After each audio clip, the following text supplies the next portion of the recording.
The Jacob Media Sports Network, in partnership with 97.3 ESPN, brings you the Mays and Eytan Show. Middays with Harry Mays and Eytan Shander. Now, it's the Midday Show with Harry Mays and Eytan Shander on 97.3 ESPN Radio. Harry, I'm going to begin this show with a question to you first and foremost. And, of course, everybody else out there has the opportunity to weigh in via Facebook, Harry Mays, Periscope, at Harry Mays, TU, at Shander Show as well on Twitter, and the Mays and Eytan Twitch channel, the text board 609-403-0973. It's a simple question. It's not loaded. It's not leading. I know you accuse me of leading the witness constantly when we bring on a third or fourth voice on the show.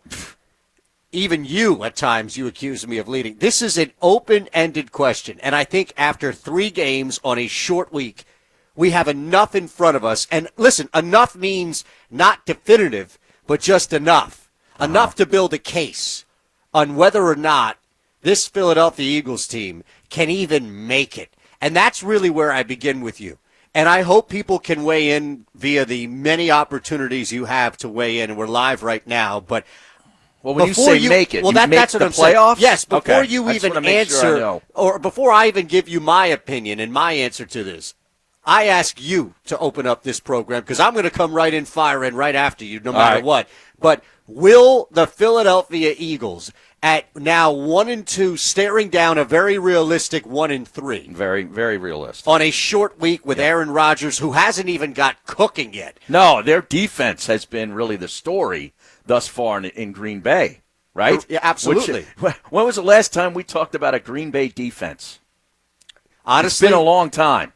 probably like Since Matthews was in his first couple of years. when they beat the Giants. Oh no, the Giants beat them, right? When they the were Giants 15-1, beat- they right, were right. decimated with injury.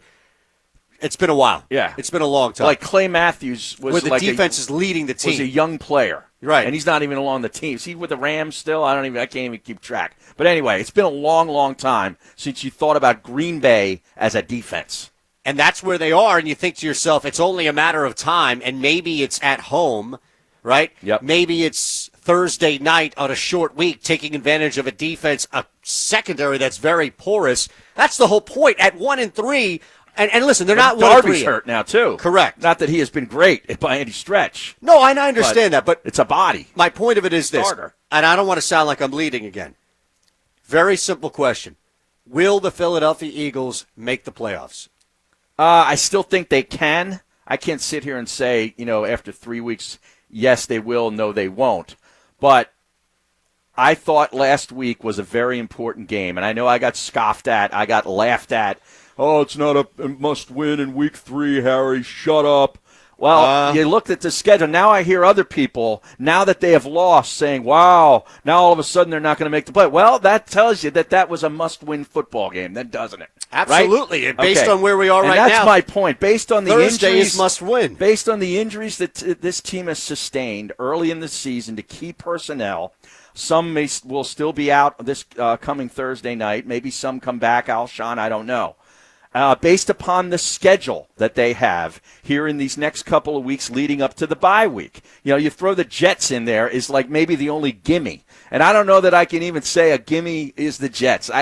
I would tend to say yes, but who knows in this crazy league. But you look at Green Bay on a short week. They're coming off a home game, so they stayed right at home. There was no travel at all for them. Zero. And you look at then the Jets, then at Minnesota, at Dallas, who is out all 3-0, and they get Breeze Sunday night, or no Breeze, Saints Sunday night. Now, I know Bridgewater played really well, and then the Saints are still a good team. But the Cowboys, that's better than playing Breeze. Correct. Right? And the Cowboys have been beating up on good teams. They have bad teams. Which, listen, is easier said than done in the NFL. We're going to find out a lot about Dallas Sunday night. I agree. Okay? But at Dallas, and then at Buffalo, who's an undefeated team, and Fun that is not times. an easy trip. No. And then you get Chicago at home before the bye week. That is a tough stretch, followed by New England, Seattle at home right out of the bye week. So we know what we got up against us here in these next 6-7 games.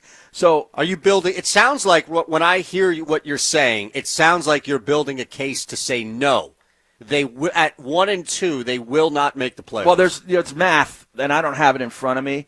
Teams that start 1-2, X amount of percentage makes the playoffs. No, we could go through all that. Forget stuff. all that. It's just about what we've been saying. Because I'll let you know. If you go 1-3, you are really stacked against it. Correct. Okay? Which is why I feel like right now it's not about 1-3. It's about will they make the playoffs? Answering this on Tuesday, you're factoring in what you think will happen Thursday night. So you're not. We're end around being like, what's your prediction for Thursday night? I think they can win the game Thursday night. Okay, but here's the thing: if you think they make the playoffs, they win Thursday night. It's very difficult for me to see a scenario where they lose Thursday night, bounce back, take advantage of everybody but Dallas in this division, and wild card their ass into the playoffs. Well, let's play that forward. Let's say in a scenario they lose, so they're 1-3 going into the Jets. Right. They beat the Jets. They're 2-3. Now you got Minnesota, Dallas, Buffalo, and Chicago. 4 games left, 3 on the road until the bye week. If they went 2-2 in that stretch, is that fair? 3-5 now. They would be 4-5. Well, they're 2-3 and 2-2 is 4-5. They'd be 4-5. Oh, I thought you said if they lost though Thursday night, that would make them 1-3. Then they go 2-2 over the next 4. No, you weren't listening. They beat the Jets, so they're 2-3. Oh, okay. Okay. Then they got 4 games, so they're 4-5 at the bye week. Now you got 7 games left, including New England, Seattle. You still have Dallas, which is a home game. You still have 2 against the Giants, right? And 1 against the Redskins, which is a road game. Now, the Redskins last night. Not good. I mean, I don't even want to talk about that game, do you? Well, here's the thing. And they got Miami in that back stretch. Correct. So they got some really winnable games coming in across the board to the line, right? We can talk about last night if you like. I had 5 bets. 9-7. I went 2-3 last night. Okay. So what did you have last? You want to hear what I had last night? Yeah, real quick. All right. Let me go through this here because I'm going to have to pull this up. In fact, I think I have my account here up. Oh, my God. Again, the big ones that I hit was Bears defense anytime touchdown score. Oh, God, Clinton Dix. I mean, you knew that was coming right away, right? He spent about 3 right? weeks with the Redskins. I didn't even remember he was on the team last year. Correct. And then they had him in free agency. They let him go, and he gets convinced to join Chicago by a friend or a teammate from Alabama, and all of a sudden he returns to Washington, and Case Keenum hands him one. Unbelievable. Case Keenum was trashed out. Absolutely atrocious. Yep. All right, so the 2 that I hit – Bears first half money line, you knew that was coming. Right. Like there was no and anytime touchdown score by the defense. I did not hit Skins +5. That was a small wager. Just threw Skins +5.5 just to see what could happen. Right, if they backdoor it. Absolutely. And there was a moment in that third quarter where you're starting to think, you know what, they got a chance here. As ugly as they have played, they've got an opportunity. It's amazing to see how close it got. And then I threw this $25 parlay. I like this parlay for future games. I don't think I'll get similar odds because it was the 2 squads, Harry. But each team scores 2+ rushing, 2+ passing TDs, +6,000 odds. Each team scores. So that's a high-scoring affair. But as high-scoring as it was, I know it hit the over, it was the 2 defensive scores. I mean, you just got – as soon as you saw the Bears D scoring, that parlay was out. Yeah. That prop was Okay, well, was I want to talk a little bit about that game last night, but this is in reference to the Eagles. So if you get to 4-5, let's say at the bye week, that's saying you're going to lose Thursday night. Now, they win Thursday night. That changes the whole thing. See, here's the thing. I think they make the playoffs. I think the scenario in which it's a small no home field advantage though. No bye week. I think the Philadelphia Eagles. Here's the thing. I think the Philadelphia Eagles. It's tough, and I want to save like what actually happens and everything for Thursday. But I'll just credit the Philadelphia. Here's the scenario: the Philadelphia Eagles are still not fully healthy. Deshaun Jackson's out. Alshon Jeffrey, they're pushing him. It's just they can't get him on the field. It's not worth it. The defensive tackle situation has been clearly decimated. out. Right. It's not going to be fixed in a matter of a week, especially a short week. They go 1-3. However, and listen, the NFL, not often, but we've seen this before, where teams are decimated. A lot of times it happens where teams play deep into the season prior, right? Previous year. They deal with either injuries or because they're playing so much football, their body doesn't get the full offseason. And they have off-season surgeries, maybe that they got to right. rehab. Didn't Jernigan have that as well? Every team, basically has that, but especially if you go deep into the playoffs, that can change. So that's what I'm saying is, as this team gets healthier, when they are healthy, we go back, and it's tough because we've been so far removed from it with this 1-2 start, but when they are healthy, they, from an offensive and technically defensive standpoint, should be able to compete. Like, they should never be blown out by any team in the NFC. They should be able to compete. And at that point, 1-3 turns to 3-5, turns to 4, or, turns to 5-6, which all of a sudden turns to, 9-7. Right. You start to get hot, and you get in. Well, and sort of like last year, they were under 500 when Carson left, right? He lost to Dallas, I think was his last game. Was that his last game? I think was that when his back broke? No, his back broke apparently against Minnesota. That's right, Minnesota. And he played on until Dallas, and they lost that game. Correct. And then Foles took him the rest of the way, and they ended up getting into the playoffs and winning a game against Chicago. Yeah, I understand. And now you can roll that similar line of thinking, except it's the opposite, where Carson is still here. He's not hurt, but the team around him is going to get healthy. But my expectations were a lot higher than that. It's amazing. That's why the NFL is so great. Yeah, but so you just get in, man, right? Just get in. Okay, fine. Wouldn't you rather just get in? Okay, I'll give an example. And again, this is not a stretch. Sorry. There was a report. Yeah, I immediately checked the futures. There was a report yesterday that Kevin Durant is on pace to come back late in the regular season. Right, earlier than scheduled. Correct. Yeah. Now, think about that. The Nets come into the playoffs as a 5 or maybe 6 seed because they're trying to get everything together. And then you inject KD. Exactly. Yeah. Wouldn't that be a similar, like if the Philadelphia Eagles were actually fully healthy because guys took a little longer to get acclimated and healthy in the regular season, wouldn't that be a huge boost to even a 9-7 team? It would. It would. And nothing, is impossible. I mean, we've seen teams. We've seen Nothing's teams. impossible. No, but we've seen teams, come from the wild card and win Super Bowls. We've seen teams go on the road and win 3 straight road games and get to the Super Bowl. Right. Eli Manning did it twice. Okay. Yeah, he beat Tampa, Dallas, and Green Bay all on the road that first year. So it happens. Exactly. I'm just saying that there's certain places that I would rather not go.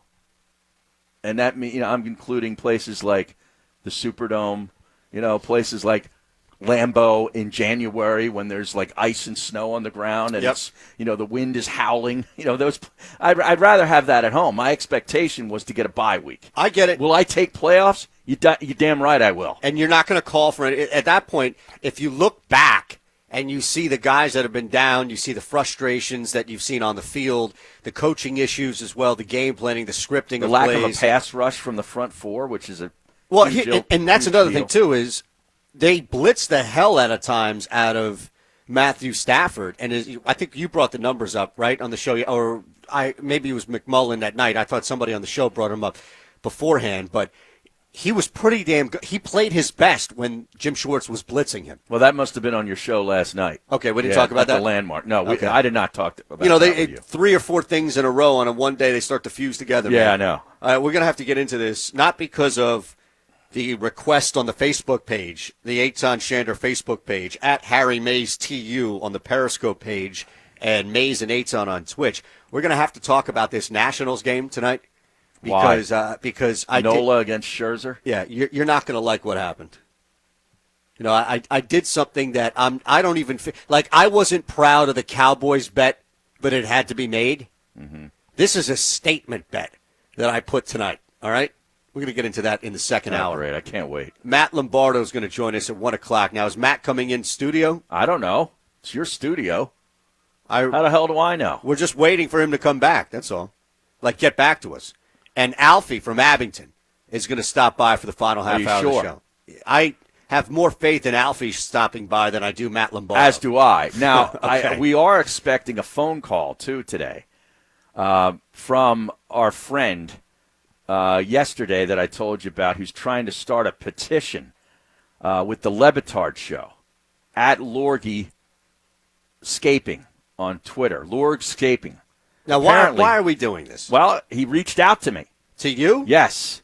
Apparently yesterday during the show, one of his buddies was listening to the show and was really enjoying the show and had his football discussion interrupted by me discussing this guy's tweet. So was he upset or happy? Well, no, he was upset because he wanted more football talk. Okay. But he decided to call his buddy, Lorgy, and say, hey, dude, they're talking about you and your tweet, trying to get the petition started. So he reached out to me and said, hey, would you like me to call in? I'd like to discuss. I'm like, sure.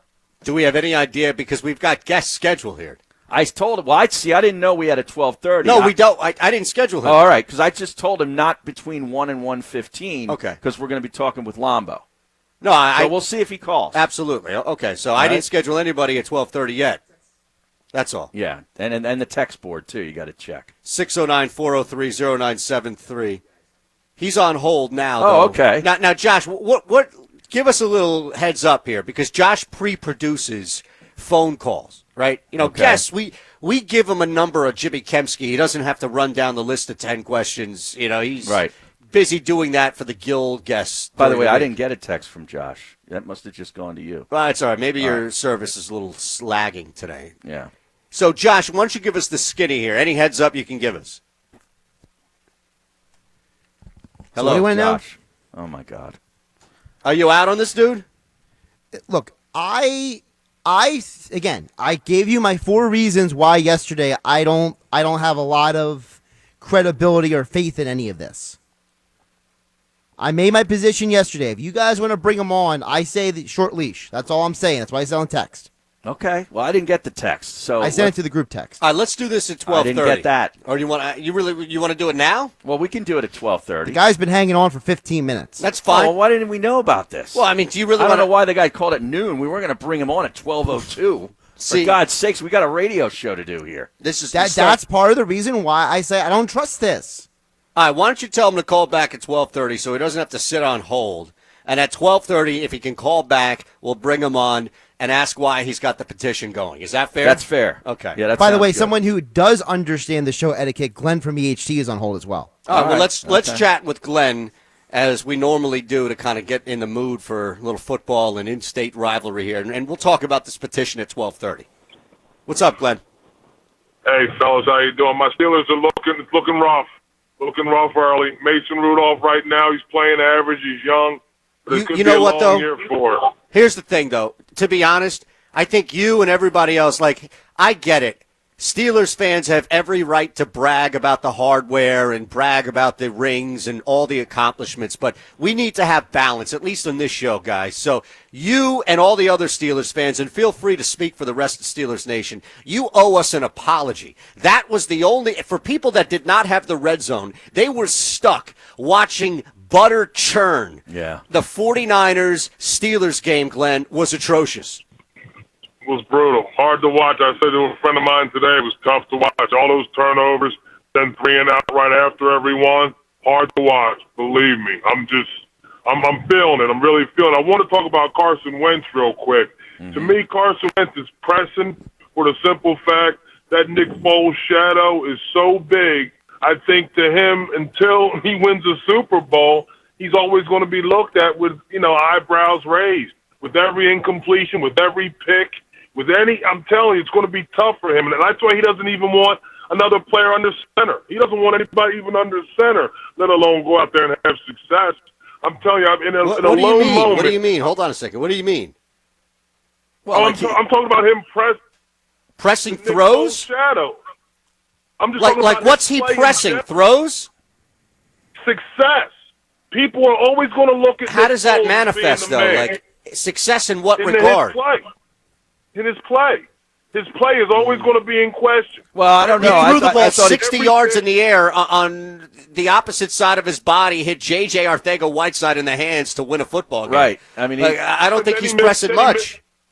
and then he misses the guy who was clearly open in the end zone. Well, he's not going to hit every throw. I mean, no quarterback hits every throw. I mean, I agree with you to an extent that there is pressure on him, and it's probably self-induced as well outside of the fan base. Exactly. That I agree that exists. Listen, but we I don't appreciate think the call. I don't It's think not that's impacting affecting us. a throw in the third quarter on a 3rd and 10. Absolutely not. To me, but he put so many balls in receivers' hands that should have been caught on Sunday. Yes, did he miss a couple of throws? Yeah, and the whole thing about him trying to throw to Sanders down the sideline, he had a couple of big plays to the running back.